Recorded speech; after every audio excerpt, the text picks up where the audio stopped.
અહીંયા છે એ 2 લાઈન આવતી હતી, પણ હું છે એ ભૂલી ગઈ 1 લાઈન નાખતા. જો પછી છે એ આપણે આ લાઈનને છે એ ધક્કો મારી દેવાનો. હવે છે એ પોરવણી છે એ અહીંયા આવી હોય તો પછી છે એ આપણે એક આટી નાખીએ ને અહીંથી છે એ આપણે પાછી આપણી સોય છે એ નીકાળી લેવાની.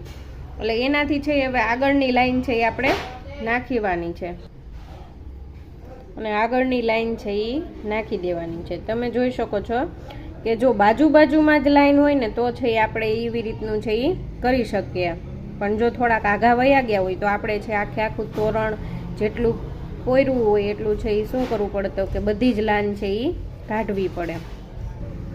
અને એ બધી જ લાઈન કાઢવામાં છે ને પછી શું થશે તો આપણી પોરવણી છે ને એ વિધરાઈ જશે. પોરવણી તો ઠીક ચાલો આપણે નવી લઈ લઈએ, પણ જે નીચેના દોરા છે ને એમાં પણ છે એ થોડાક છે એ કેવા થઈ જશે તો કે રૂચી જેવું છે એ નીકળી જશે. એટલા માટે જ હું કહું છું કે ધ્યાન દઈ અને ભલે થોડીક વાર લાગે પણ નિરાતે છે ને એ બનાવજો. તમે તોરણ જો બનાવતા હોય ને તો જેનાથી છે એ તમારે છે એ ભૂલ છે એ ન થાય.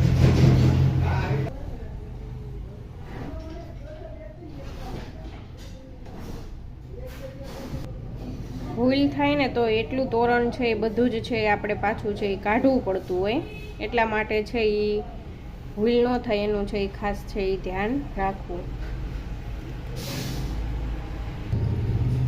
તમે છે એ આપણા આ ગના નમૂનામાં છે જોઈ શકો છો કે બધી જ લાઈન અત્યાર સુધી મેં નાખી. આ 3જી લાઈન હું નાખું છું એ પણ છે એક સરખી જ છે. તો હજી પણ આગળ છે એ લાઈન છે એ ક્યાંક છે એ બધી જ જગ્યાએ છે એ સરખી આવે છે. હજી આની આ જ લાઈન છે એ કેટલી આવે ને હું તમને છે એ બનાવીને બતાવું.